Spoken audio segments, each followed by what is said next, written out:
the independent reserve. Yuvraj is also one of my fantastic friends. He always brings the energy, the vibes, lots of insight. We talked about this before, and then I'm going to spitball on the spot. So, yes, I think I remember I met you about a year ago, and you were just like, yeah, crypto. Because I was wearing my crypto necklace, which I won today as well. Yeah. Yes.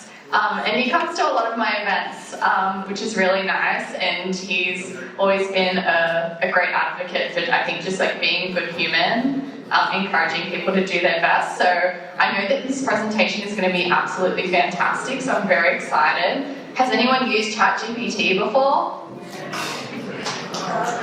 Okay, let me ask a different question. Has anyone not used ChatGPT? Really? Are you scared of AI? Is that it? Okay, you don't have to answer that, sorry. Okay, well, we are going to deep dive into some of that and some other cool stuff that you do, and hopefully you'll explain what a product designer is, because I think some people might not know what that is. Okay, take it away!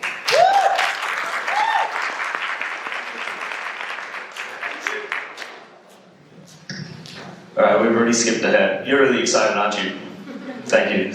Alright, first I'll explain what I do, just to give a context to everyone. So yes, I'm a product designer. It means, has anyone here ever heard of the terms user experience, user interface? One person. Oh no, more than one person. Okay, good start, great start. It's basically any and every software that you use on your app, Instagram, whatever you use for work. My job is to make sure it's as intuitive as possible. From the high-level overview of why it works that way and how it works that way, to even as little as why the button should be this specific color. Yes, that's actually a real job, and it takes up 80%, if not 100% of my time, and I love it to death. Alright, so this event is going to be talking about the age of AI and how it's actually related to the age of intuition. So firstly, thank you for everyone being here, and huge shout out to SYA. Thank you for giving me this awesome opportunity to present. I'm very, very excited. But I do want to say that everything I say here is not affiliated with my work. So this is being recorded. Please don't get me in trouble. Thank you. Sweet. So we're living in a moment of history where the rise of AI is actually forcing us to ask, what makes us human? There's machines, there's many different things that are coming out. There's this whole thing of robots are going to take over our lives, they're going to take over our jobs. I know it sounds dramatic, but it's real.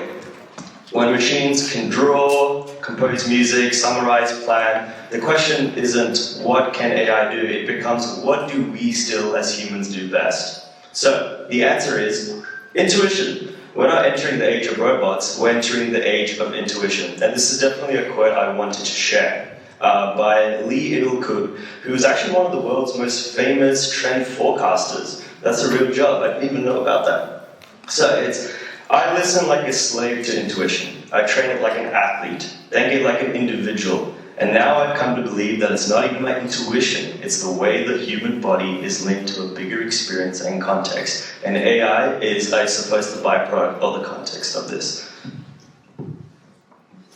Okay, cool. So this is a paradox right here. Humans are humans, AI is AI.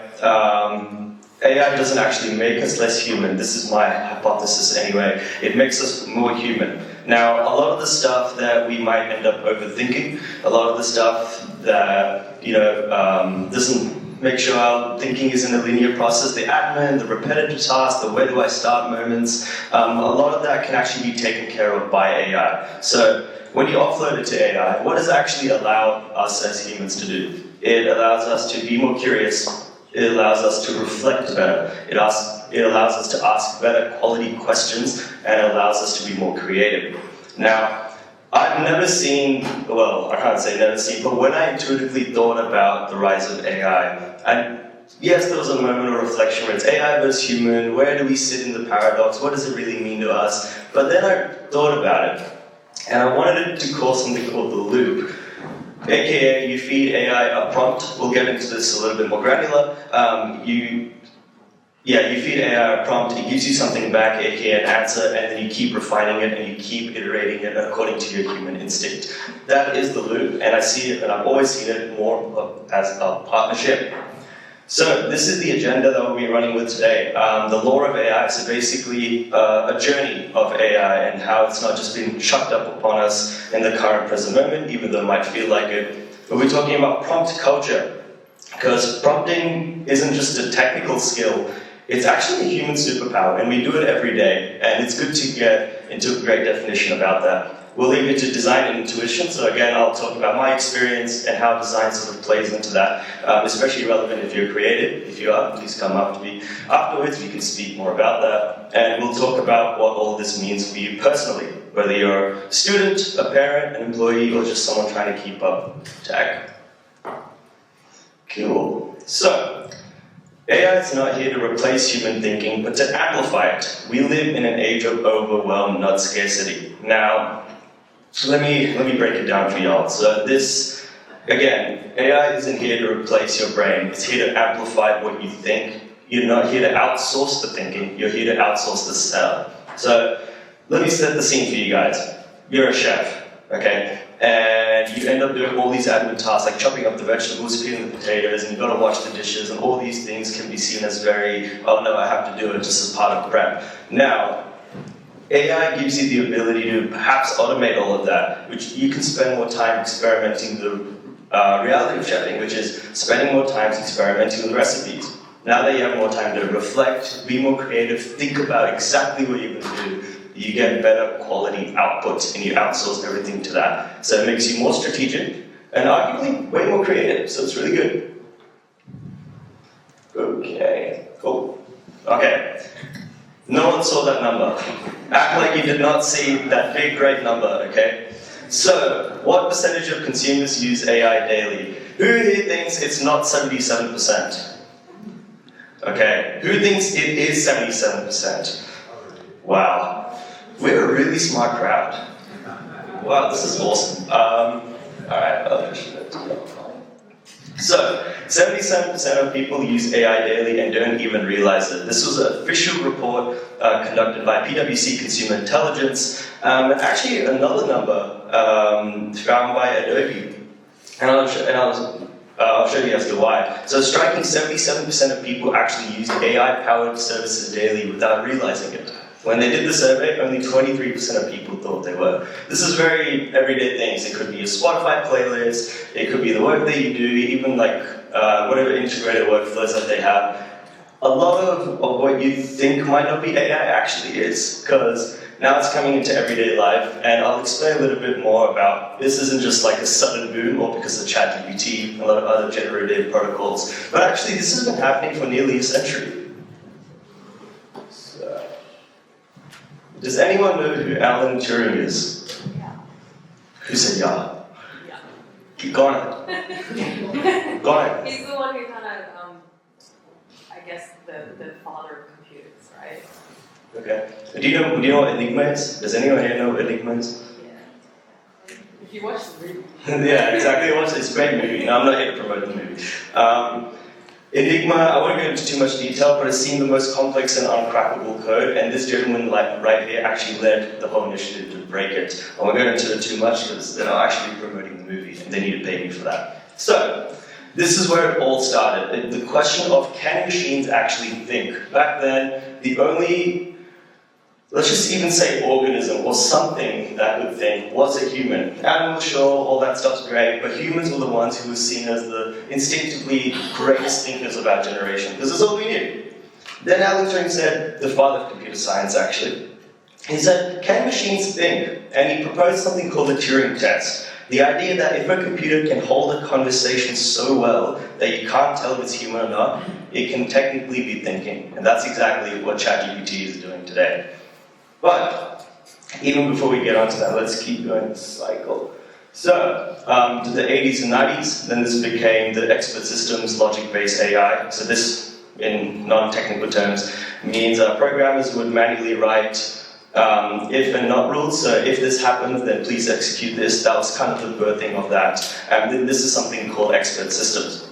Now, it couldn't learn from it, But it did create like a flowchart. It created a way, like this is how humans think of it as well, right? When you learn something, you think of one step and then you keep going, and by little, you end up getting to that next step. But it's always those filler options that sort of create inertia from when you get to your end goal. So next up was the deep learning revolution with ImageNet. So in 2012, a lot of things actually started changing with machine learning, neural networks coming up apart. So there's a huge breakthrough at this ImageNet competition, where there's a huge database of images, AI tries to model some and identify some objects. A team led by Geoffrey Hinton used a deep neural network called AlexNet. I don't think a lot of people heard it here, and completely killed the competition. It reduced image recognition by a massive margin. You could type something in and it could immediately find exactly what it wanted, which I think was a very big inspiration for what it is today, being the generative AI boom. So this includes a lot of the tools that we use today, and now it feels more of a collaborative thing than analytical, more than anything. Back then, AI machine learning was this whole thing of like, oh, only the nerds can get access to it. Only the best can experiment with it, because that's exactly what it was seen as. There's something called barrier of entry. No one could access to it. It was seen as a very far-fetched thing, but not anymore. Can anyone recognize this logo? Is it? Windsor? No. It's an AI tool. Midjourney. Correct. I'll give you a cookie after this. Well done. Midjourney. So turning text into images and videos, so creating art, concepts, or visuals. Very simple. You just chuck in a bunch of text, you make it the right prompt, and you keep reiterating, and it keeps punching out all these amazing images and videos. Seriously, check it out. It is some of the greatest technology I've seen, like, wow, in a long time. Who knows this logo? Yuvraj? Correct, I'll give you a cookie as well. Awesome, so Gemini is Google's advanced AI model designed for deep research, coding, and real-time info. So, again, something really interesting about these guys is like Google Meets, like all this sort of technology there, so it's directly embedded into that, and you can click Start Gemini, it starts recording, gives you a transcript, gives you a very deep dive of what's happened in the meeting. Very, very practical and very, very useful. Now, I'm not sure about the next one, this one's really hard. Who knows this? Alright. The MC already said it, but yes, it's ChatGPT. So again, conversational, creative, flexible across tasks. It's been out for I think like 2-3 years now, and let's just say it's gone through a lot of reiterations, and it has a lot more tools and it's a lot more powerful now.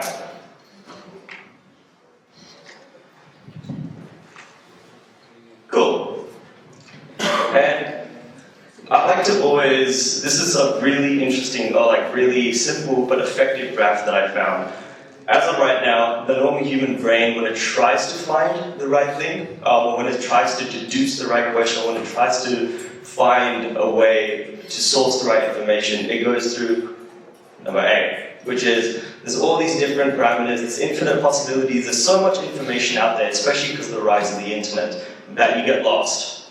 And then you're like, where do I go from here? I don't know the right questions to ask, I don't know where to go.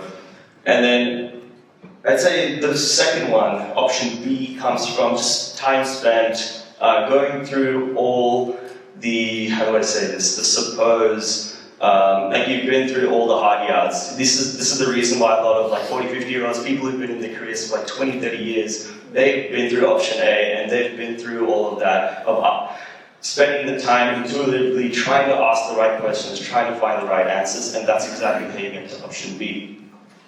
The mind is for having ideas, not holding them, and I'll always truly believe this. Human brain is never made for memory, it's never made for like trying to remember stuff, it's made for all these different flows, being creative, trying to find the next big thing, and trying to create a legacy and trying to create an impact. Can anyone try to define a prompt for me? And you get more than a cookie, you might get 5. Q. C-U-E. Q. A Q. Okay. Cool. It's a definition. Okay. Can anyone else try? It doesn't have to be a full sentence. We can just say it's a Portion. okay. I'll take this as the last one. Like a set of instructions. Okay, that was more than one word, so good job. No, okay, but let me just define it for you guys. It's the art of getting the right answer but knowing how to ask the right question. So, why should you care about this? Everything that I'm explaining so far, all of this might seem really out of reach. What does it really mean? And I'm just explaining this in terms of context. I'm not saying this is the definitive. This is just in the context of exactly what I'm talking about, with it being AI, age of intuition. You can see life as one big prompt. And don't worry, I won't keep making this an interrogation. So this number reflects, according to studies, the amount of questions on average you have to ask to eventually know which is the right question to ask. So 3.5 questions it takes until you eventually ask the right one. So you can consider AI as sort of being the same thing as your brain. It has infinite possibilities, you have all this subset of information, and you're like, how do I get around to actually asking the right thing? Like, I want the answer in the end. How do I take that next step to make sure I get the answer? And the skill, I don't think has ever been in expanding your brain. It's been more so in actually refining, reiterating, keep it going, and that's exactly what this 3.5 means right here.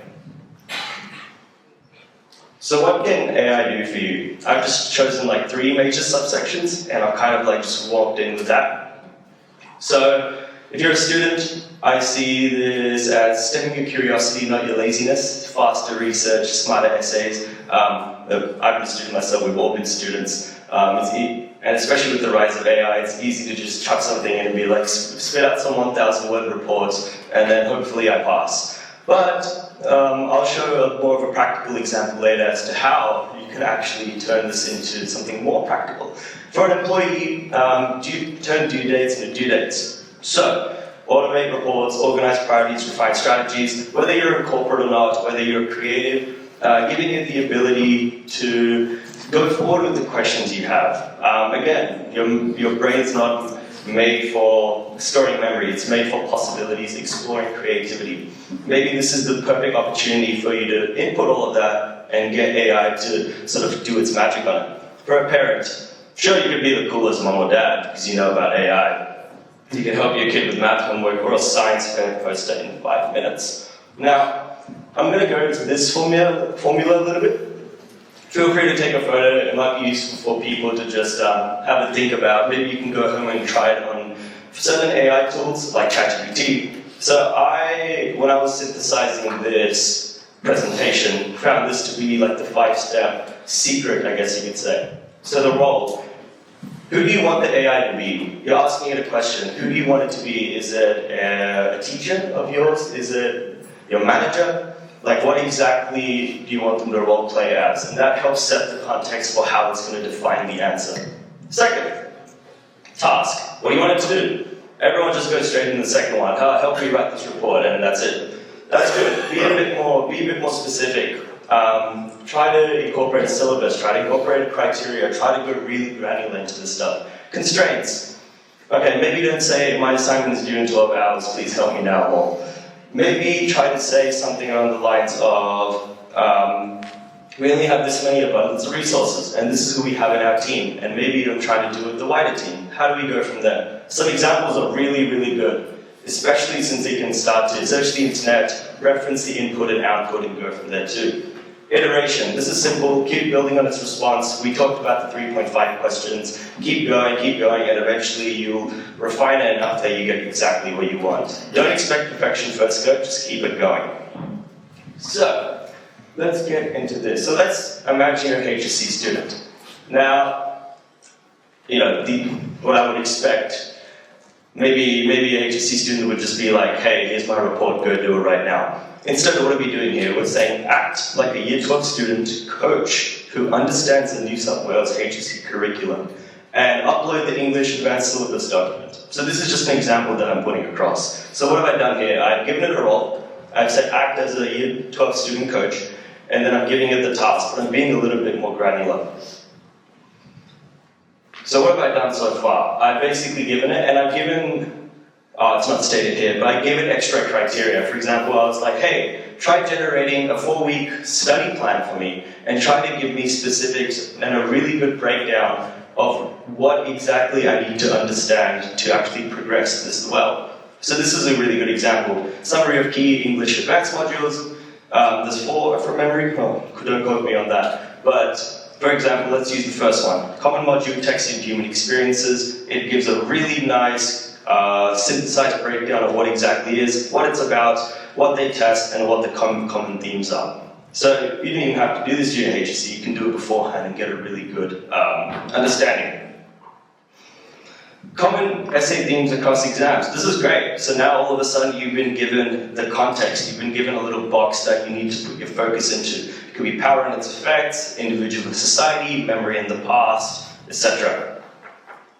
And then here's the study plan that I came out with, which honestly, if I had this back in the day, yeah, this would have been a lot easier than spending endless nights doing nothing. But week 1, so human experiences, common module, Monday to Saturday or Sunday, read over notes. It gives you a very good comprehensive breakdown of how exactly you should do it. And honestly, it's not even that overwhelming. So all of a sudden it's become a complete assistant in my life. It's given me what exactly to work on, how to work on it, and when to work on it. Easy. So let's imagine we're a uni student. Pretend you're a university tutor helping me with this marketing 101 assignment brief. And you can upload the syllabus document or whatever it is corresponding. Cool. Okay. So here are the key deliverables and mark weighting. Assignment title, marketing plan reports. What are the deliverables? What exactly do you need? Help me break it down. Okay, this is exactly what I need, and this is exactly what I need to focus on. Awesome. What is some academic jargon? So this is one of the extra prompts that I put in. Hey, help me understand some of the academic jargon that's in here for my simplicity's sake. Try to make it easier for me so when I approach said task, I'm not met with any unruly surprises. Great, executive summary, situation analysis, segmentation, blah, blah, blah. And then I've also told it to give me, again, week by week action plan. So what exactly do I need to do to eventually get to the end?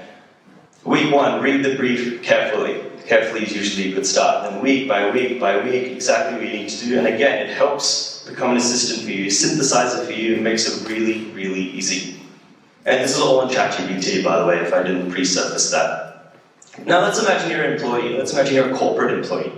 Act like, and the prompt that I've used here, for example, is act like a workflow automation consultant. That might mean something to you, something probably won't. But I'm uploading our weekly sales reporting template and process doc. And I'm going to get into it later, but please don't ever use real or sensitive data. That is not the right way. I'll get into it a bit later. So, common automation opportunities in sales reporting, blah, blah, blah. It gives you a bunch of sections, what exactly you could automate, why it helps. What are some tools that you could use to actually help expedite said effort? Of course, it says ChatGPT because it's ChatGPT promoting itself. But you can summarize weekly sales data, you can detect trends, what else can you do? Why kids... Oh, okay, sorry, this is the next one, it's supposed to be one more slide. But I hope that sort of covers the angle that I did on employee. I'm happy to chat about it further one-on-one, just if someone wants a little bit more of an insight into, for example, their work and how they can use it effectively for that. Now let's imagine you're a parent, okay? And your kid's been swearing a lot, and you're like, damn. I ain't no psychologist, I can't do this like you, this is not a psychologist. How do I get around this? How can I use AI to try to help get rid of this? So let's give it a role. Imagine you're a parenting coach who specializes in child behavior and emotional development. And the prompt and the further I would have given is, my 5-year-old kid is swearing. How do what are the right steps that I can take, and what is the psychology behind what exactly they're going through, so I can learn to empathize my effort rather than just like that.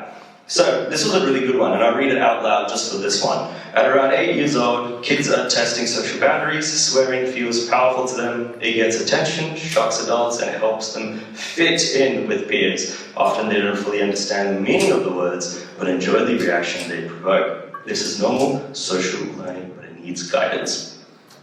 Hey ChatGPT, what can I do? What are some evidence-based strategies that I can utilize here? Okay, stay calm and neutral, I'm gonna read all of it. Teach replacement words and explain the social rules. So all of a sudden it's giving you a plan right in front of your eyes of exactly how you should approach it in a very well synthesized method and in a logical manner.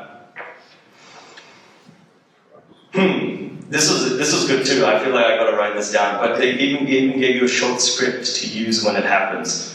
Hey, I get that you're curious about these words. Some of them sound funny or feel powerful to say, right?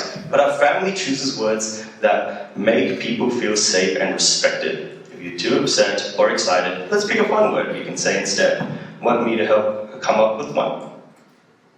And I'll give an extra example. This was by far the favorite and the best prompt that I gave so far. I asked her to write a bedtime story for a 5-year-old about the Sikh gurus.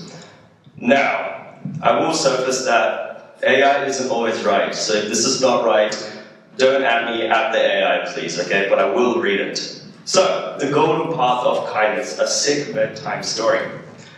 Once upon a time, in the beautiful land of Punjab, there lived a group of very special teachers. They were called the Sikh gurus, and they taught people how to live kindly, bravely, and truthfully. The first guru was Guru Nanak Ji. One day, little Guru Nanak was playing by the river when he looked at the sky and thought, everyone is different, but we are all made of the same light. We must love each other. From that day, Guru Nanak went from village to village singing songs of kindness, sharing food, and reminding people there is one God and we are all family. Then came Guru Angad Ji, who loved teaching children how to read and write. He invented the beautiful Guru Ki letters, so everyone could learn and grow wise together. Guru Angad Ji said, learning is good, but doing good is even better. This is just 1/10 of what it generated, but I found it so fascinating. And it's a great way to integrate, for example, Sikh Youth Australia. Like this is something I've been exploring very actively within AI. How, in terms of intuition and Sikhi, how is this a conduit that we can try to level up together?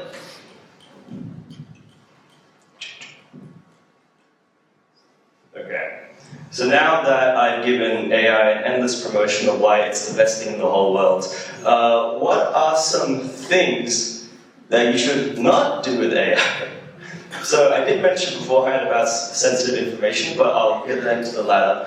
Firstly, and please don't ever do this, don't treat AI like a vault. Okay, that we were talking about last parts and all these different things. Please never give it your sensitive information. Never put personal IDs, bank details, passwords, or any sensitive documents into the public's tools because it uses this data to train itself. And it's been a lot of AI tools and companies are very vocal about this. People still do this stuff. Like they chuck it into it and that's it. Now it's the same thing. Now the information is online and it can never be removed, like ever. So this could end up being the source for that, and that's something we definitely do not want. Again, never use real confidential data around sensitive work. Always use placeholder stuff. So I did mention before as an employee, hey, here's a reporting sales tool that we could use. Probably don't give it the right numbers because there definitely is a way for other competitors to get access and learn about what your internal numbers are, and that could create a whole shebang for you guys. The third one is over-reliance. I think there's been a huge shift ever since it came out, and I think it's primarily predominant in students who kind of just use it for the sake of I'm just going to take it for what it is. And there was actually, I think this was a lawyer in New York who, I believe, he ended up citing 27 fake laws or something to do with one of the cases he was working on. Turns out he just drafted his whole thing out of ChatGPT. Lost his license on the bar and lost everything. So please always fact check because the AI isn't ever 100% correct, and always be mindful of that. So let's try to summarize this and go a little bit quicker. Prompting is an intuitive act. The better your question, the sharper your designs. So prompting is an input, it's giving the AI creative direction. Prompting it is meaning the clearer you are, the more context you give, the more specific your tone, mood, goals, anything at all, the better your quality of your output is going to be. And again, it's an iterative process. It's not a one and chuck and you can just hope it'll give you everything. Keep it going, keep asking questions, keep being curious, keep going into it, and you will eventually get what you want. Or you might end up learning something that you never knew. Design equals intuition. So, again, this is coming from a designer's perspective, where design thinking actually meets AI. Good design isn't always just about problem solving, it's about being intuitive with the designs, and that's why I stated it at the very first about what I do as a product designer. We don't wait until every fact is in front of us. We sense patterns, we get a gut feeling about what feels right, we test with users. That's exactly what you do when you prompt an AI well. It spits out exactly what you want. Whether you're designing an event, a website, even when I was creating slides for this, or even a conversation, you don't just have to follow a checklist. You can adjust for tone, energy, according to the response that you've gotten so far, and try to really dig deep into refining to the right prompt, I suppose. So what is the key takeaway? Don't just think of AI as a calculator, think of it as a collaborator that you direct. And that direction comes from intuition. Cool. So let's land the plane here. The future isn't about AI replacing us, it's about becoming more, again, intuitive. With AI, it's sort of our co-pilot, our assistant, our way to be our secondary, our duo. The real skill moving forward won't be can you code, it's going to be can you ask better questions? Can you design smarter solutions? Can you guide AI in ways that make life feel better for people, coming from a personal reflection standpoint? The person who wins in this new era isn't the one who knows the most facts. It's the one who can frame the problem the best, refine the questions the fastest, and sense the patterns sooner. I've never seen that as an artificial quality. I've seen that as human. So when people ask you, anyone asks you, what is the most important AI skill to learn in 2025? Always tell them it's learning how to be more human. Thank you.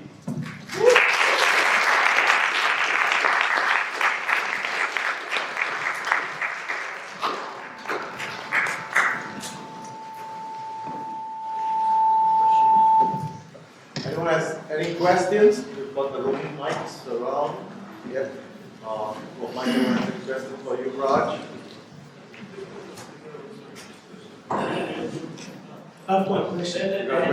Now, I agree everything's about the question. The better question you ask, the better answer you get. So I agree everything's about the question, and if you ask the right question, you get the right answer.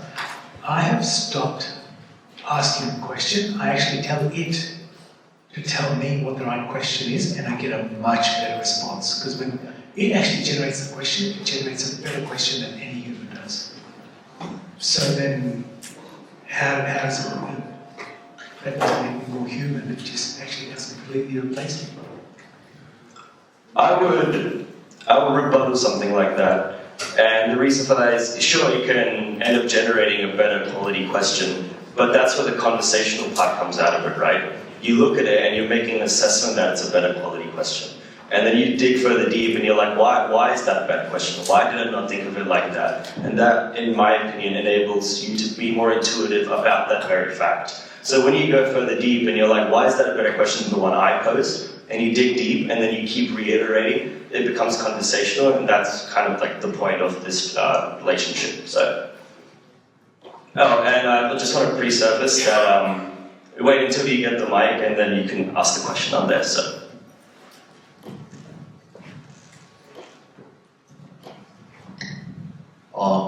Well, so this question is more towards your role as a product designer. How do you see AI impacting the job that you are doing in terms of expected deliveries and learning for new stuff and the challenges moving forward?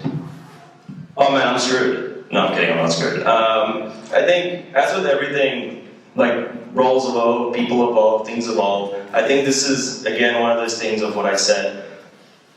Like, the same roles 20 years ago are not the same now, and AI is expediting a lot of those efforts. Even within as little as 2 to 5 years, my current role as a designer, a lot of it is to do with how I intuitively think and like design. A lot of that could be outsourced to AI, and it probably will be. And then, like you said before, it's going to start asking better questions, and it's going to start postulating better designs. So then it's my job to give it that fact, to be like, what is the next best step? So for me, and I've heard this a lot so far, a role called product engineer, which has started to sort of come up. It's like a middle ground between product designer and AI engineers, which becomes, oh, like AI has this huge overarch of infinite information. How do I know exactly what to work on? How do I know the exact right questions to ask? Which will end up translating to good design. So that's kind of how I've been thinking about, and that's a pretty general design consensus, so yeah.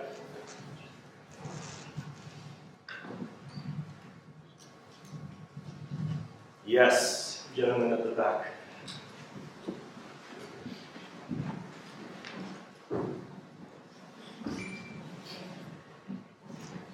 Thanks, Yuvraj.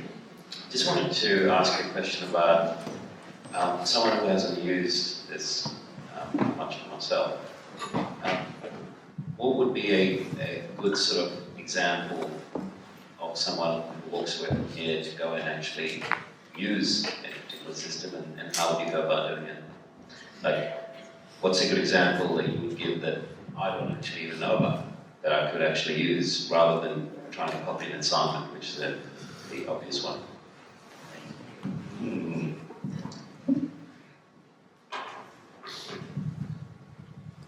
Got me thinking about that. I'll give a suggestion. Do you want to answer this? Okay, so medical advice, as much as they say it's not as good as a doctor, I find it way better than a doctor.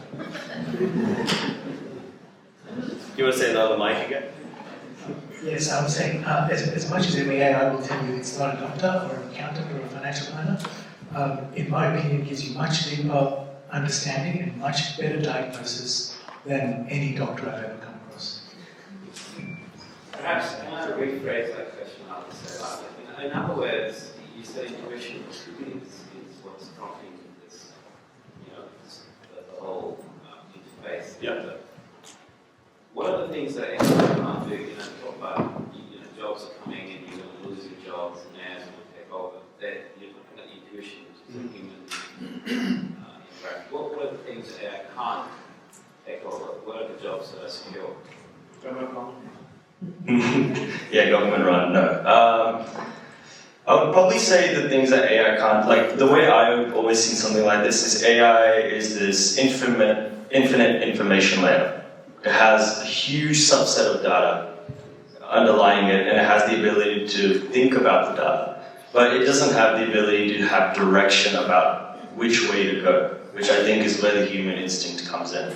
Because there's many machines and there's all this amount of data, and it means nothing unless you give it direction, unless you give it an underlying purpose. And it's kind of the thing of like data can be manipulated. Like it comes to that, and I mention that because you can look at the same number and manipulate it in a different way and get your point across. And I feel like using AI through that human instinct, like the way to manipulate it into your way, even though manipulate maybe not the greatest correlation word, but that's what I'm going to stick with.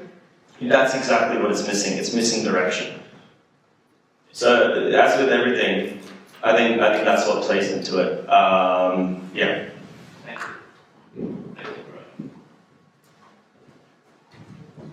Yo, my man. We're here. Oh, sorry, listen. My question's more about like bias. Like how do you combat bias? And it's not just like my own bias, so I'm putting that on the question, but also the AI, right? Like the AI is learning on data. And what if that data is biased? So any output that's coming out of it will be biased. And if it's medical advice, right? Like maybe going to a doctor is better because that human intuition that, oh, I know she's in a brown family, she's been through this and that. It's probably this, right? And AI might struggle to do that. Or the other way around, like maybe the AI is learning on a lot more data and a lot more diverse data rather than a lot of data. So yeah, how do you kind of identify where the bias lies, and how do you understand, I guess, the confidence intervals? Oh, confidence intervals. Had to throw that in. How quantitative?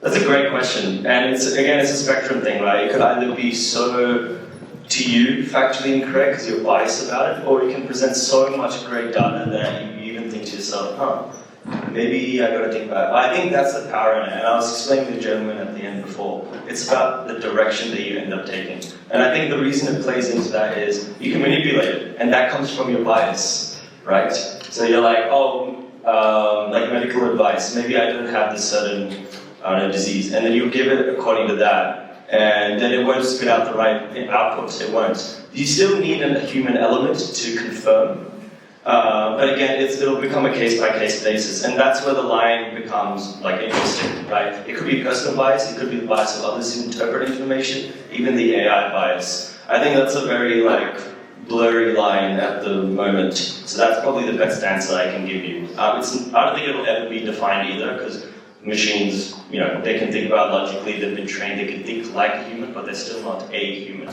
So. Sorry, really quick follow-up. Please. As in your job as a product designer, right? Like you're looking at what color button to use, right? Like human loop and all that UI stuff. Then how do you intake bias to make sure that the design being produced is the best design for users? I challenge the AI directly. So basically say to it, like if I give it something, I'll be like, what does it look like to you?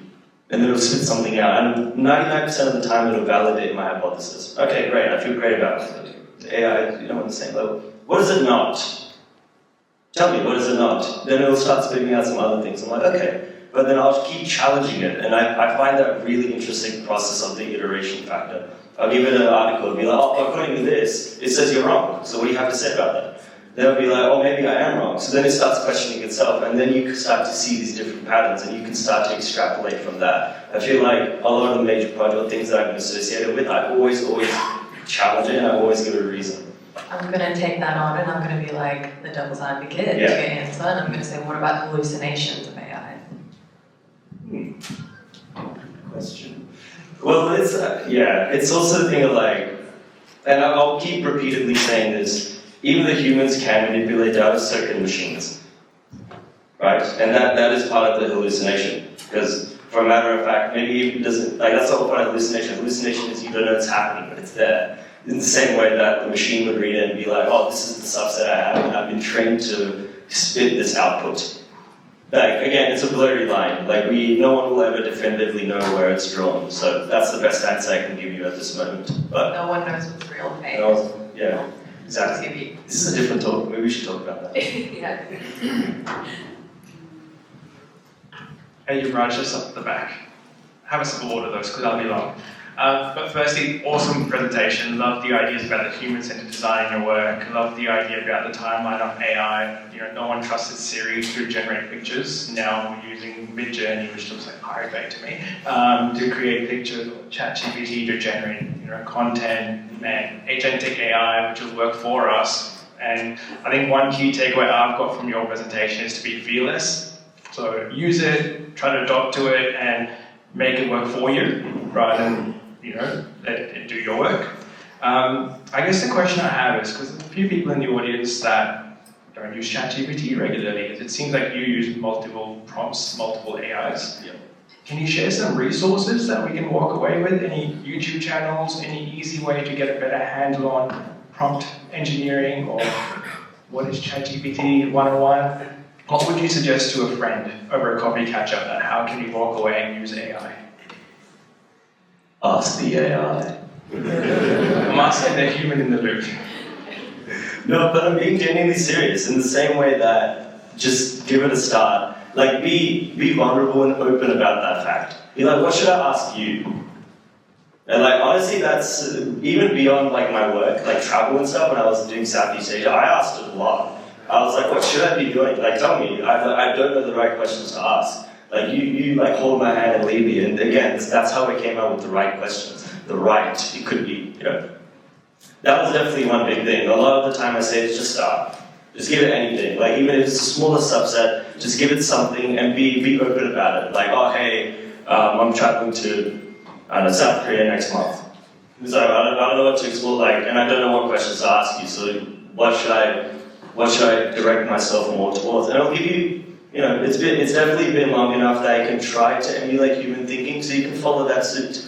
In terms of specific resources, look, it's the internet. There's abundance out there, and I kind of like give a methodology of like the prompt, the perfect prompt. But that's probably the best answer I can give you in the context of this, anyway. Otherwise, there's like a million resources I can like say. But I would say within the context of this, try that out.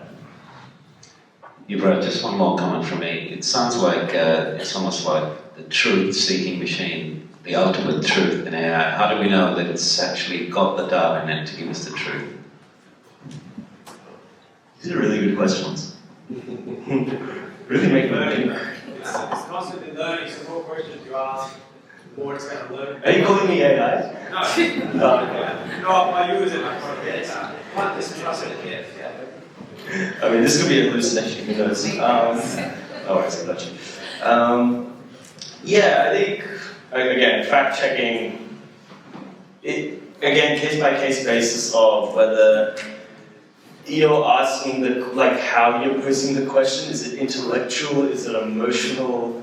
There's all these different layers of the human nature that you have to consider as a byproduct of what you're looking at, right? I think that is how you fact check it. Sometimes, there's definitely been times I'll look at it and my analytical side might be like, that makes sense because my bias confirms it. But then there's other times where it's like, no, let me challenge it.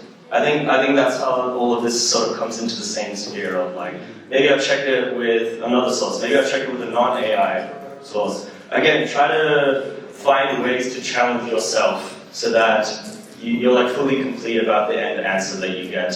AI is never going to be 100% right, and I don't think you'll ever get to a point. It'll get really close the more advanced it gets, but at the end of the day, you need the subjectivity of a human to finalize what exactly it is. Because objectivity doesn't really bring you anywhere other than the 80%. The 20% is where you get the subjective, and that's how you get it. Yeah, I'll go ahead. Just pretty much based on follow-up questions on her and his question.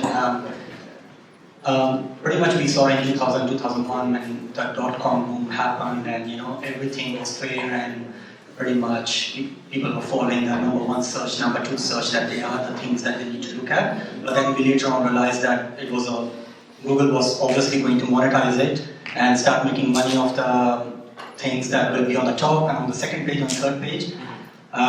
Now with AI coming into play, Gemini and all those other tools coming up into play, obviously Google is losing revenue in terms of making money from advertisers and businesses to show when it eventually reaches that stage of give me the name of the 5 best shows around this area or something, which one will be the number 1, number 2. So isn't that going to be a bit more diluted in terms of that you're not going to get unbiased answers when there is a monetization coming to play in the behind scene? I'm going to reference you again, okay? I'm going to reference what Simon said. The first time we met, we were on that meeting, you said something really interesting. You were like, I think AI actually will make us more unbiased because there's so much information, okay? There's so many things. And and to validate me if this is going on the path of answering your question. Yes, there will be influences that impact how the AI spits out, because at the end of the day, you need the subjectivity of a human, you need someone to run that direction. But, because there will be so much information and so many things happening and so much fake stuff, that in itself, I forgot the exact concept, feel free to explore it more. There will be so much large layer that eventually it'll converge and it'll start to become a fine line between what is real and what is fake. That's not a great way to articulate it. If you want to take it over, feel free, but I'm just trying to process how I would answer that question. But I'm happy to do it one-on-one after, think about it more deeply, so yeah, sorry if it's not the best. Yeah, I'll go. We'll have a chat. Sure.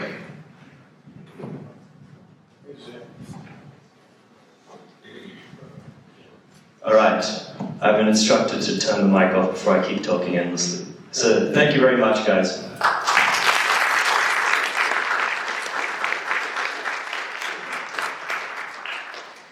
Thank you, Yuvraj, for teaching us about the future of intelligence and how it's not artificial, it's intuitive.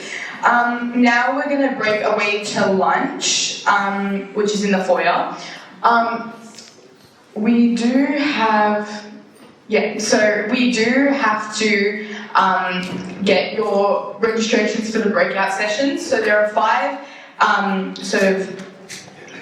topic areas or industries that you choose.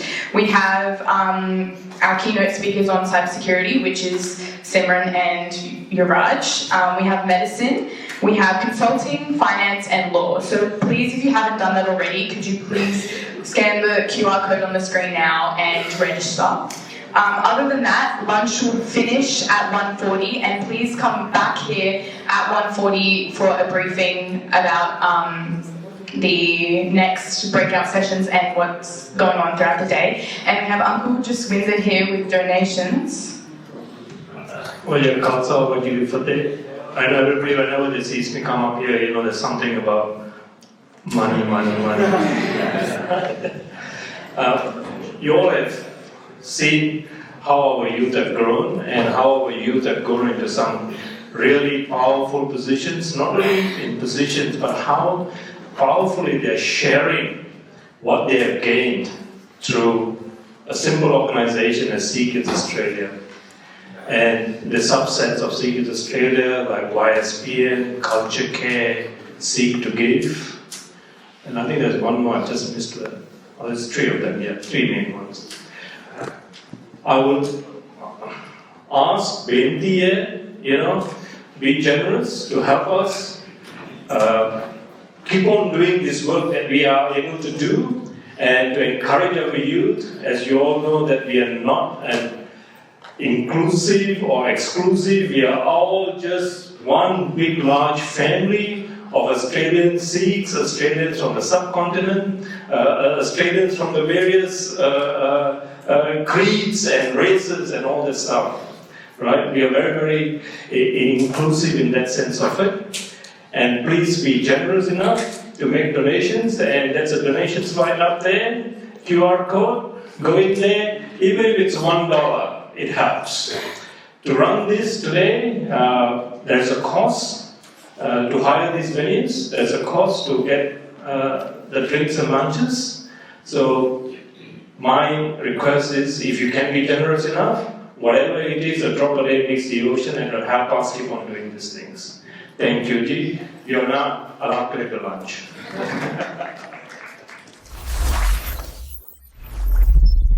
Now it's time to bring all that energy together. We are thrilled to move into our Q&A panel, where all our featured thought leaders will come together for an open discussion, giving you the chance to hear their reflections, dive deeper into their industries, and answer your burning questions. Hosted by Ricky Singh, Director of the 10 Dot Group of Companies. Let's welcome our speakers back for this exciting conversation.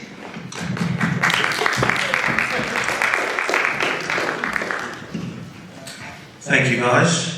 Thank you for the lovely introduction, Ria. What an insightful evening, or day, and we've just moved into the evening, it's all a blur for me. What did you guys think? Can we get a round of applause for everybody?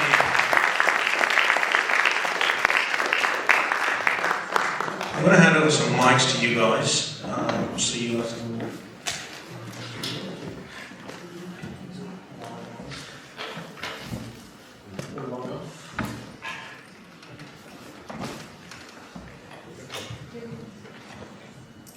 So to start the discussion, we've got a couple of questions, and then I'll open up the floor as well. The idea is to engage, get those nuggets out of these guys, and understand their journey on a bit more personal level, and how they've achieved the wonders that they have so far. To start with, I guess my question would be, how do you think AI is helping or hurting your industry against cyber threats? We often get AI painted as a hero, and it can do so much and so forth, but there's a willing component there as well. So in your industry, as you guys see AI emerging, what do you think are the threats, whether it's law, medicine, engineering? How is AI changing the defense game, and how do you mitigate against it? Greek, do you want to go first? Thank you. Hi everybody, thanks for making time on Sunday. As a lawyer, risk is obviously first and foremost something that we look at the outset. It doesn't make us very happy people, but it certainly makes us very effective lawyers. To answer your question from a legal perspective, for those who attended my session, I highlighted particular risks around bias.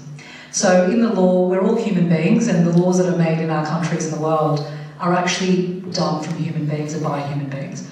We have inherent biases, and in the law we call it an unconscious bias.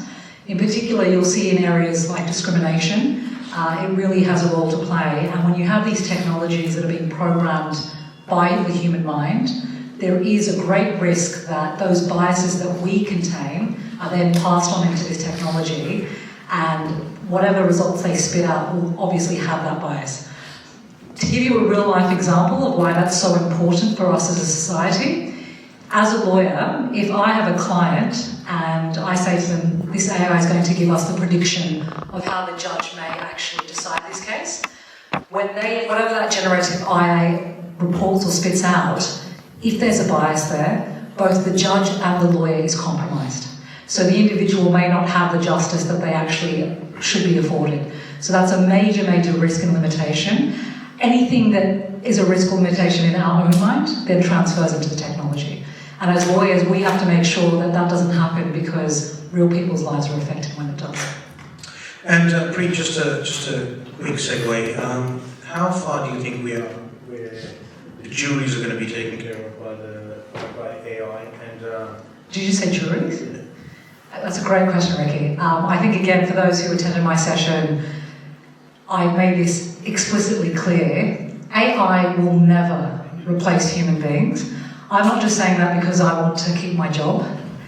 There will always be lawyers in the future, because as human beings, there will always be conflict. And wherever there's conflict, you will require the human mind, or a lawyer for that matter, who can navigate that conflict. Juries in particular, the reason we have them is there are many things in life that actually have human elements. So for instance, family law. There is no way a machine can understand what a divorce proceeding means to a child. That is where the human element comes in. Again, let's say discrimination. No machine can understand what it means for your rights to be taken advantage of. So to answer your question, I never want to be a part of a world where a jury is actually led by machines and not human beings. And that is why, again, for those who attended my session, human values are more important today than ever before in history. This technology, while it's fantastic and it has pros and cons, it is fundamentally important for us as a community to remember that it is a tool. AI is artificial intelligence, and the real intelligence still resides within us, and therefore juries are here and they are here to stay. If ever there's any legislation or rules to say otherwise, I certainly will be on the team of lawyers arguing against that for the safety guards of our future.